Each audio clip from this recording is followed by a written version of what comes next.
तो आप सब कैसे हैं। और 9th क्लास का यूपी बोर्ड का आज हम मैथ कैसे सॉल्व कर रहे हैं। एक और एक्सरसाइज 1.1 हमारी हो गई थी। अब बढ़ते हैं 1.2 की तरफ, ठीक है। और 1.2 से एक्सरसाइज स्टार्ट करने से पहले थोड़ा सा उसका बेसिक कंसेप्ट और बेसिक कंसेप्ट हम बात करेंगे कि क्या क्या है उस एक्सरसाइज को सॉल्व करने के लिए हमें आवश्यकता है, ठीक है। तो 9th क्लास का यूपी बोर्ड का मैथ हम सॉल्व कर रहे हैं, एक्सरसाइज 1.2 है। तो बेसिक कंसेप्ट पहले हम समझ लेते हैं कि बेसिक कंसेप्ट क्या है। सबसे पहला बेसिक कंसेप्ट ये है कि पहले आपको वास्तविक संख्याएं जाननी है। क्या जाननी है? वास्तविक संख्याएं, ठीक है। तो वास्तविक संख्याएं क्या क्या होती हैं? वास्तविक संख्याएं बच्चों कितने प्रकार की होती हैं? दो प्रकार से यहाँ पे होती हैं वास्तविक संख्याएं। एक तो होती है परमेय होती हैं। एक क्या होती है? परमेय संख्या होती है। और एक बच्चों जो होती है अपरमेय संख्या होती है। अपरमेय संख्या यहाँ पर होती है, ठीक है। अपरमेय संख्या होती है। तो अपरमेय संख्या में आप देखेंगे तो अपरमेय संख्या में देखेंगे आप, चलिए तो यहाँ पे देखते हैं अपरमेय अपरमेय क्या होती है। यानी वास्तविक संख्या दो प्रकार की होती हैं और एक अपरमेय और एक परमेय होती है, ठीक है। अब परमेय तो हम जानते हैं जिसको अंश बटे हर के रूप में लिख सकते हैं, जिसको अंश बटे हर के रूप में लिख सकते हैं और हर बराबर 0 नहीं होना चाहिए।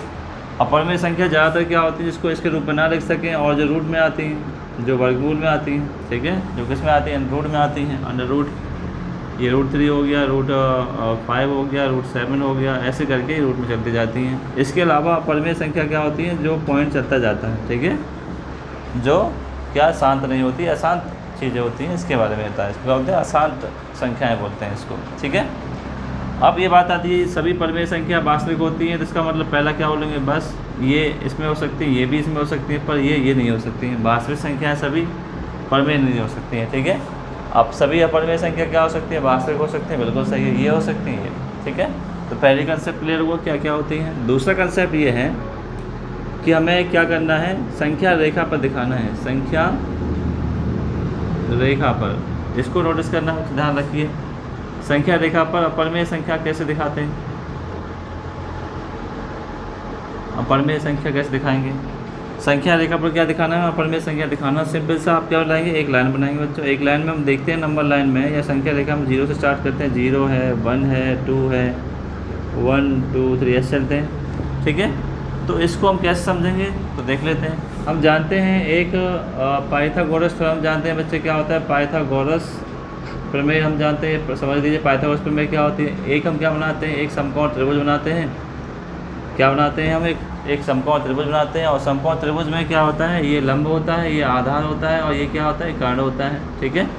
इसका फॉर्मूला होता है कर्ण का वर्ग बराबर लंब का वर्ग और आधार का वर्ग, ये फॉर्मूला होता है, ठीक है। कर्ण का वर्ग लंब का वर्ग प्लस आधार का वर्ग होता है, ठीक है। अब मान लेते हैं इसके लिए एक एग्जाम्पल समझे। इसके लिए ऐसे करके एग्जाम्पल समझे कि यहाँ पर मान लिया 3 हो गया, यहाँ पर 4 हो गया, कर्ण निकालना है।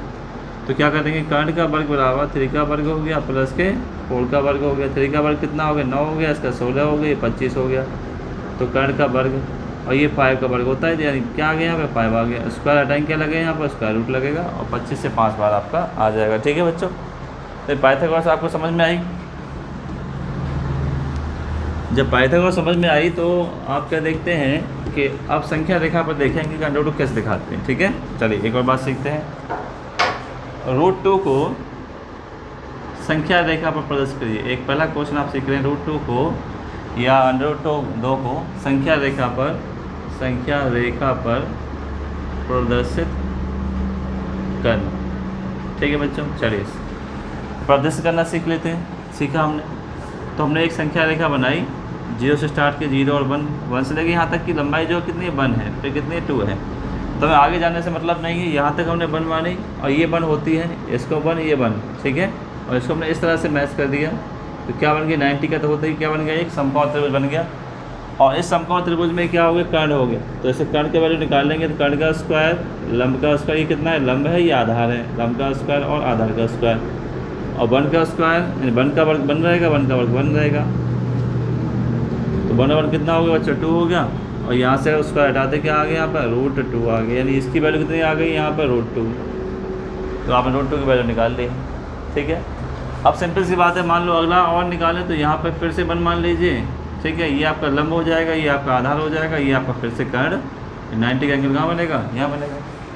तो ये आधार हो गया, लंब हो गया, फिर से आप क्या लगाएंगे, यही लगाएंगे। देखिए फिर से आप कर्ण निकालना चाह रहे हैं तो कर्ण का वर्ग, लंब कितना है, लंब तो आपका बन ही रहेगा, और आधार कितना हो गया, √2 हो गया।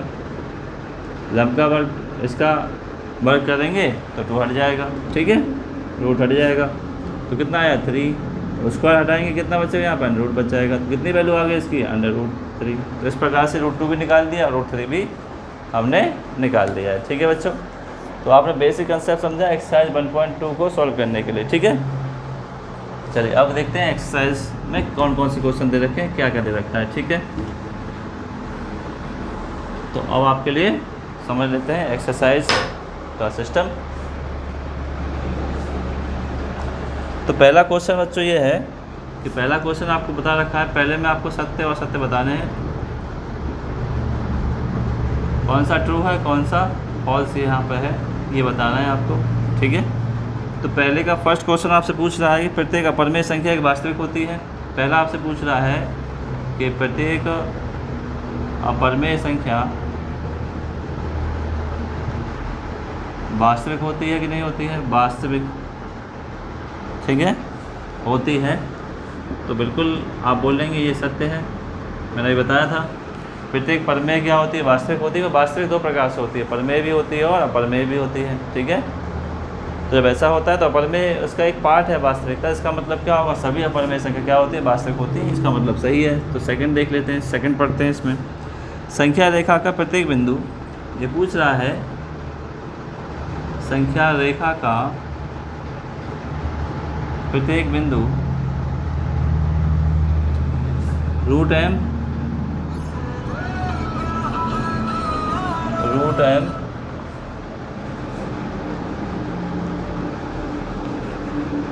पर प्रदर्शित कर सकता है के रूप में होता है, ठीक है। जहाँ m एक प्राकृतिक संख्या है, जहाँ m एक प्राकृतिक संख्या है, ठीक है। देखो ऐसा तो ये संख्या रेखा है, संख्या रेखा पे हमने जो प्रत्येक बिंदु होता है ये अपने आप में 1 2 होता है, पर इसको इस तरह से यहाँ निकालते हैं तब आपको क्या बनता है, रूट में m आता है या कोई भी वैल्यू आती है। तो ये तो आपकी प्राकृतिक संख्या हो सकती है, पर यहाँ पर ये जो होती है वो तो आपका रूट में प्रत्येक बिंदु रूट का नहीं होता है, इसलिए आप क्या कहेंगे, इसका असत्य आएगा, ठीक है। अगर ये कहता है इसकी वैल्यू निकाली जा रही तो ये सत्य आता, ये कह नहीं रहा है, तो इसका मतलब क्या आ गया, फॉल्स ये आ गया, ठीक है, असत्य आ गया है। तीसरा, प्रत्येक वास्तविक संख्या एक अपरिमेय संख्या होती है। तीसरा ये पूछ रहा है प्रत्येक, अब इसने उल्टा पूछ दिया है, प्रत्येक वास्तविक संख्या एक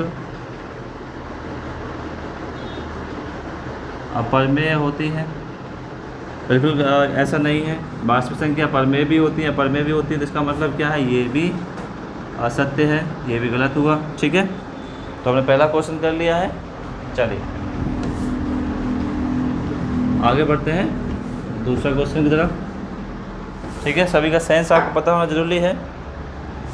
अभी पूछ रहा है कि क्या सभी धनात्मक पूर्णांकों के वर्गमूल अपरिमेय होते हैं।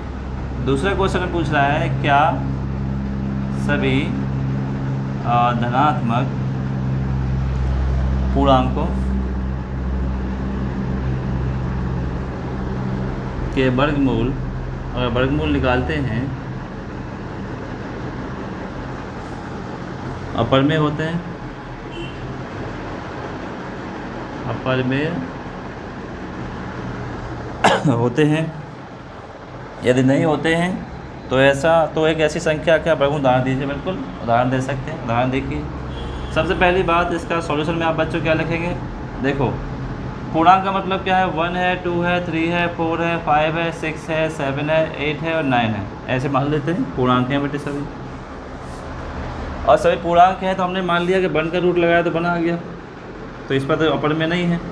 अच्छा √2 पर लगाया तो ये ऐसे ही रहेगा, 3 पर लगाया तो √3 रहेगा, 4 पर अगर हमने लगाया तो इसमें से जोड़े बन के क्या आ जाएंगे, 2 बाहर आ गया, तो रूट तो है नहीं है, इसका मतलब ये भी नहीं आया। √5 पे मान लेते हैं, √5 पे रूट रहेगा, √5 रहेगा, √6 रहेगा, √7 रहेगा, √8 रहेगा और √9 पे 3 बार आ जाएगा। इसका मतलब ये बात बिल्कुल सही नहीं है कि सभी धनात्मक पूर्णांक अगर आप लेते हैं, सभी धनात्मक पूर्णांक अगर आप लेते हैं, ठीक है, तो क्या वर्गमूल भी वर्गमूल के निकालते हैं तो पर में आएगा? बिल्कुल ये बात सही नहीं है, ये सही नहीं है। और उदाहरण आप किसके दे सकते हैं इसमें? उदाहरण आप 1 का दे सकते हैं, 1 आ जाएगा। उदाहरण आप 4 का दे सकते हैं, 2 आ जाएगा, ठीक है। और उदाहरण आप 9 का दे सकते हैं, 9 का 3 आ जाएगा, ठीक है। ये सभी क्या है? प्राकृत संख्या भी हैं और ये अपर में नहीं आ रही हैं, ठीक है। तो क्वेश्चन नंबर 2 आपका हो गया है।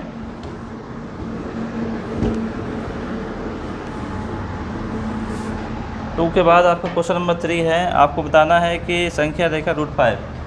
क्वेश्चन नंबर 3 में √5 को संख्या रेखा पर प्रदर्शित करना है। किसको करना है? संख्या रेखा पर √5 को। बड़ा सिंपल है, देख लेते हैं √5 को।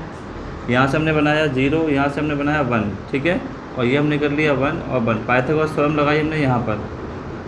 तो पहली पाइथागोरस थ्योरम लगाते हैं, पहले के लिए लगाते हैं कर्ण का वर्ग बराबर इसका आधार, लंब का वर्ग और आधार का वर्ग। ये क्या है? 90 का कोण है तो ये आधार हो गया बच्चों, और ये क्या हो गया? लंब हो गया। तो आधार का और लंब का वर्ग हमने निकाल लिया, तो ये 1/2 हो गया। यहाँ से बेटे वर्ग घटाएंगे, क्या लगे यहाँ पर? √2। यहाँ पहली वैल्यू कितनी आ गई? √2 आ गई, ठीक है। अब फिर से हम क्या करेंगे? इसको फिर से हम 90 पे घुमाएंगे, 90 का हो गया, ये 1 तो होता ही है, ये लंब हुआ, ये आपका फिर से आधार हुआ। फिर से आप लगाएंगे कौन सा फॉर्मूला? यही, लंब का वर्ग और फिर आधार का वर्ग बच्चों, ठीक है। 1 का वर्ग करेंगे 1 आएगा, √2 का वर्ग करेंगे √2 जाएगा, ये तो 3 आया। कर्ण का वर्ग, उसका हटाएंगे क्या लगेगा? √, तो अगला कौन सा आ गया यहाँ पे? √3। तो अगला आधार ये आ गया। फिर से हम किस पे ले जाएंगे इसको? फिर से हम 90 पर ले जाएंगे। फिर से हम क्या मानेंगे? इसको 1 मानेंगे, ठीक है। फिर से हम लगाएंगे एक और बार कर्ण का फॉर्मूला, 1 का स्क्वायर फिर इसका स्क्वायर 3 हो गया, ये 4 आ गया। 4 जो होता है 2 का स्क्वायर होता है, कट गया, के वैल्यू कितनी आ गई? 2 आ गई। तो अगली वैल्यू कितनी आ गई यहाँ पे? 2। फिर से एक और बार ले लेंगे, ये 90 का है, फिर से इसको मैच करेंगे, ठीक है। ये 1 है और ये 2 है, तो देखते हैं कितना आता है। कर्ण का वर्ग, लंब का वर्ग प्लस आधार का वर्ग, ये 1 हुआ, 2 का वर्ग 4 हुआ, इसको प्लस किया, तो देखो फाइनली आपका ये आ गया।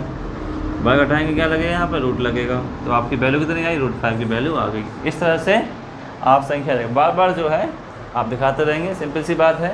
आप क्या करें? 1 मान लीजिए, पाइथागोरस थ्योरम लगाइए, ये आ जाएगा। फिर 1, ये तो 1 चलता रहेगा, पाइथागोरस लगाइए, ये आ जाएगा। फिर पाइथागोरस लगा के आगे आ जाएगा, ठीक है। इस तरह से आपको √5 की वैल्यू निकालनी है। तो ये रहा आपका क्वेश्चन नंबर 3। चलिए फिर बात करते हैं आगे, क्वेश्चन नंबर 4 के बारे में बात करते हैं। क्वेश्चन नंबर 4 में ये आपको दे रखा है। क्वेश्चन नंबर 4 में बस आपको बता रखा है कि आपको कागज़ की शीट लेनी है और इस पर मैं आपको बताना है। तो क्वेश्चन नंबर 4 पे सिंपल सा आपको यही मोड़ करके आपको 0 से लेकर के 1 से और पहला लगाना है। फिर आपका पाइथागोरस लग जाएगी, कर्ण निकल जाएगा, फिर आपका पाइथागोरस पहले से आपको क्या आता है? अभी आपने निकाला √2 आता है, ठीक है, और फिर आपने निकाला √3 आता है। तो ऐसे करके आपको ये पूरा आपको निकाल लेना है, ठीक है बच्चों, ठीक है। तो हमने आपके लिए पहले चैप्टर की 1.2 एक्सरसाइज आपके लिए सॉल्व की है, और जिसमें आपको ये बस सीखना ज़्यादा जरूरी था कि एक संख्या मैंने अपर में जो संख्या है उसको रूट पे या अन्य संख्या रेखा पर किस तरह से दिखाते हैं। और वास्तविक संख्या 2 प्रकार की होती हैं, परमेय और अपरमेय, ठीक है। सभी परमेय वास्तविक हो सकती हैं, सभी अपरमेय वास्तविक हो सकती हैं, पर वास्तविक अपरमेय नहीं हो सकती हैं सभी, और ना सभी वास्तविक अपरमेय परमेय हो सकती हैं, ठीक है। तो फिर आपको बार बार वीडियो को देखिए, ठीक है, और फिर मिलेंगे हम दूसरी उसमें एक्सरसाइज में मिलेंगे। इससे आगे नेक्स्ट एक्सरसाइज उसमें मिलेंगे, 1.3 के साथ मिलेंगे। Okay, thank you.